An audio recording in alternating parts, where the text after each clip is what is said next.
이번 시간 regularization이라는 내용에 대해서 한번 같이 공부를 해보도록 하겠습니다. 이 regularization은 소위 그 과적합 문제라는 것을 해결하기 위해서 우리한테 이제 주어지게 되는데요. 이런 과적합 문제가 어떤 문제인지를 우리가 먼저 이해를 해야 되겠습니다. 보통 우리가 선형 회기나 아니면은 그 로지스틱 회기 앞에서 배운 그러한 피팅 문제를 풀다 보면은 잘 작동이 되지 않을 경우가 있습니다. 근데 그 작동이 되지 않는 경우 중에 특별하게 우리가 잘 이해하고 있는 어떠한 문제가 있는데 그게 과적합 문제라고 하는 겁니다. 그 과적합 문제가 무엇을 말하는지를 우리가 차근차근 한번 살펴보도록 하겠습니다. 자, 앞에서 살펴봤던 동일한 문제, 집 가격 예측 문제를 우리가 다시 한번 고려해 보도록 하겠습니다.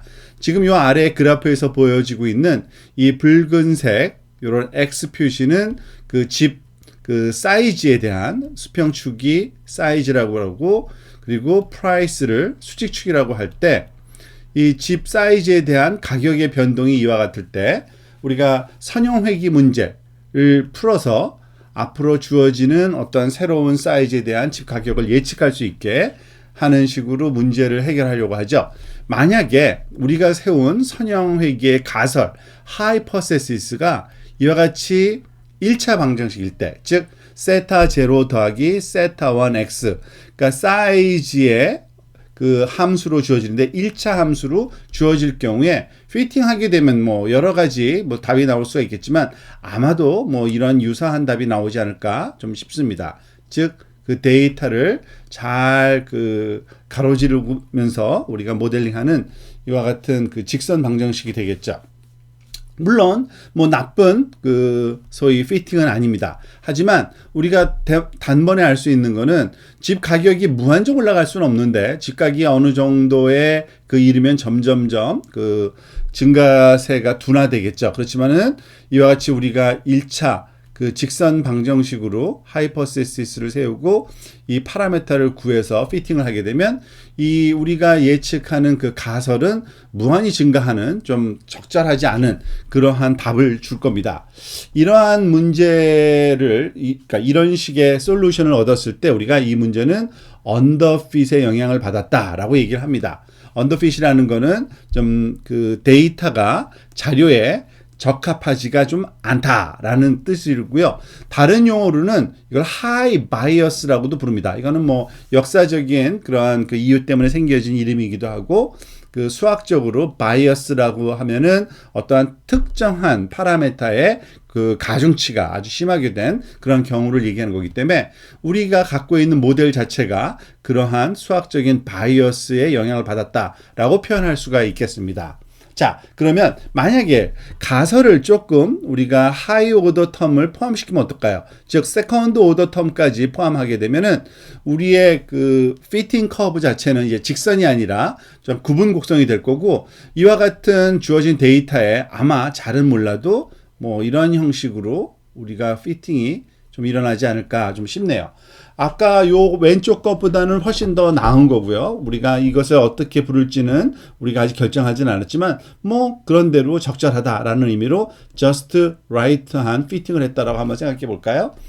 그러면은 이것을 좀 더 확장해서 만약에 더 높은 차수, 즉 3차 항 그리고 4차 항, 입력 파라메타의 3차, 4차 항까지 포함하는 굉장히 긴 그 폴리노미얼을 가설로 우리가 그 가정하고 이 세타 값들을 구했을 때 어떤 피팅이 일어나게 되냐면, 보다시피 이와 같은 모든 데이터 점들을 다 정확하게 말하자면 피팅할 수 있는 조금 예를 들면 뭐 이런 식의 피팅이 일어날 수가 있다고 우리가 예측할 수 있어요. 자, 이와 같이 피팅이 되면은 그 데이터에 우리가 지금 가설로 세운 커브가 거의 모든 그 모양의 좀 그 울퉁불퉁한 모양을 만들어낼 수 있는 관계로 데이터를 다 지나는 그러한 그 피팅이 일어날 수가 있게 됩니다. 이러한 경우를 우리가 보통 오버핏이라고 부릅니다. 우리나라 말로는 과적합됐다고 얘기를 하겠죠. 즉 그 너무나도 과하게 주어진 훈련 자료에 적합됐다라는 의미고요. 좀 다른 표현으로는 high variance 이런 솔루션이라고도 얘기를 합니다. 즉 그러니까 분산이죠. 분산이 굉장히 높게 나타난 솔루션이다라고 표현할 수가 있습니다. 이 또한 히스토리컬 리즌 때문에 붙여진 이름이라고 보시면 되는데, 자 그러면 이 과적합이라는 게 뭘 상징할까요?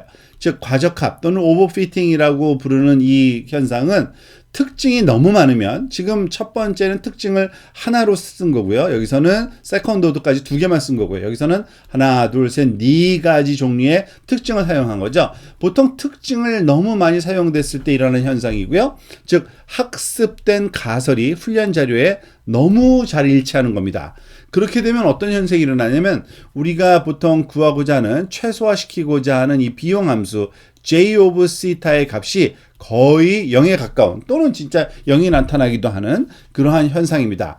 근데 이것에 문제점이 있습니다. 이렇게 되면은 새로운 자료, 즉 어떤 지금 주어진 훈련 자료가 아니라 새로운 자료가 들어왔을 때 그 자료에 대해서 예측을 하면은 그것이 굉장히 좀 틀리게 나타나는 그러한 경향을 보일 수가 있는데, 보통 이것을 일반화, generalization에 실패했다라고 표현하는 현상입니다.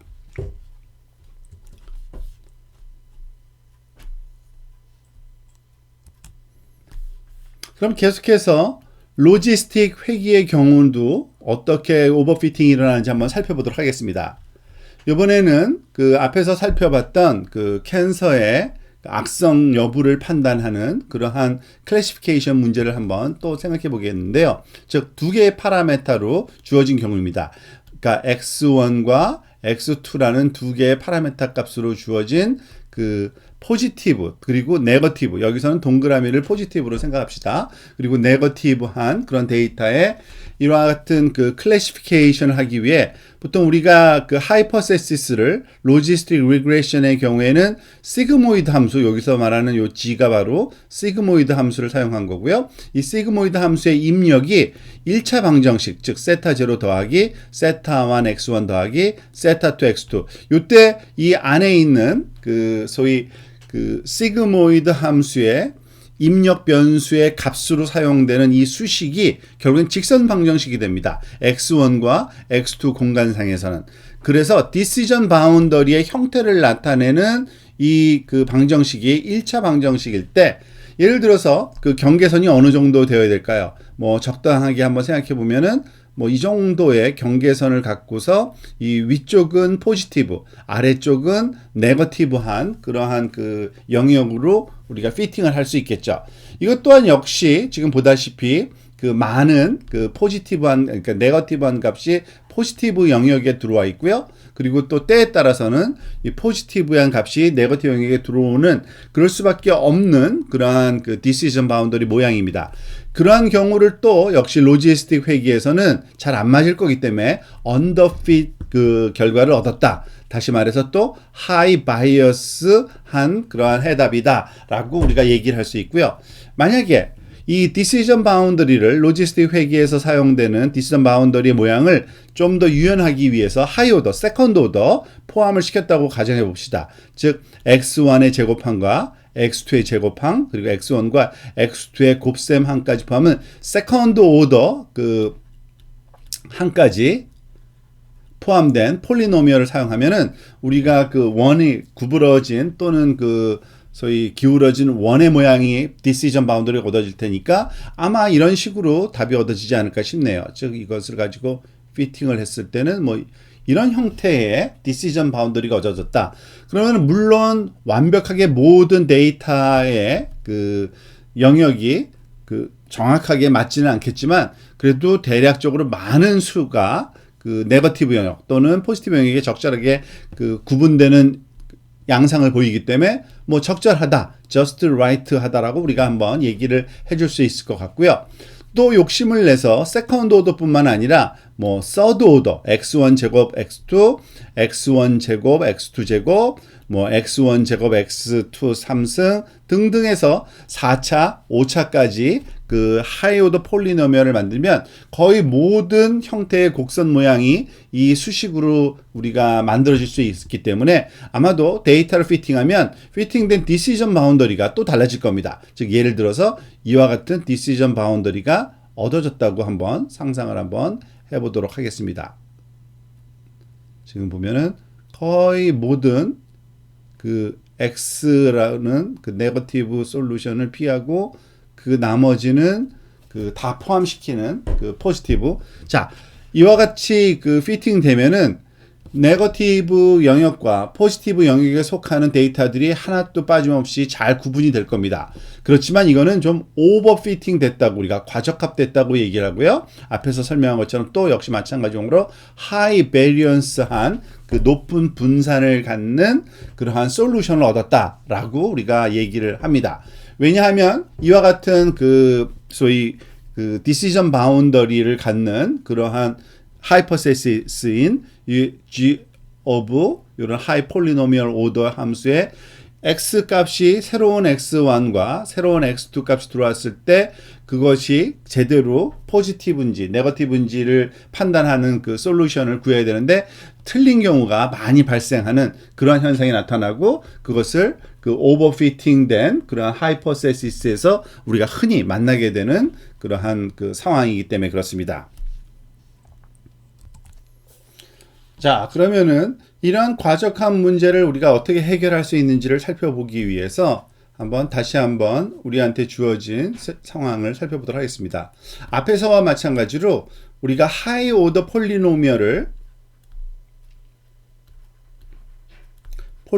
사용할 땐 그 고차항이 들어가는 관계로 이와 같이 그 뭐 사이즈 대 프라이스를 나타내는 이런 단순한 그런 데이터의 경우에도 굉장히 위글리한 그러한 솔루션을 얻어지는 것을 우리가 알 수 있었잖아요.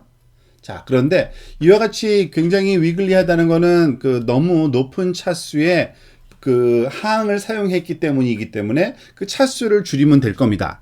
그렇지만 항상 오버피팅 문제가 이렇게 단순한 문제를 복잡한 폴리노미얼을 풀 경우에만 생기는 게 아니라 그 또 다른 경우가 있습니다. 피처가 너무 많이 사용될 경우가 있는데요. 즉 예를 들어서 우리가 집 가격을 예측하는데 사용할 그 특징 중에 몇 가지를 여기 언급해 놨는데요. 당연히 집 크기가 중요하겠죠. 방의 개수도 의미를 가질 거고요. 층의 개수, 그리고 집의 그 나이도 중요하고 이웃의 평균 수입 또는 부엌의 크기 등등 해가지고 예를 들어서 뭐 100가지 정도의 그 집의 가격을 결정하는 그러한 그 요소들을 가지고서 작업을 한다고 한번 생각을 해봅시다. 그러면 어느 것이 중요하고 어느 것이 중요하지 않은지를 사실은 그 판단하는 게 이렇게 쉬운 건 아닙니다. 그리고 이러한 문제가 주어졌을 때 그것을 시각화해서 이게 과연 오버피팅인지 아닌지를 판단하는 것도 쉽진 않을 겁니다. 그래서 우리가 이와 같이 그 다양한 경우에 대해서 그 과적한 문제가 발생했다고 생각했을 때 그것을 어떤 식으로 해결하는 게 바람직한지 그 어프로치에 대해서 한번 정리해 보도록 하겠습니다.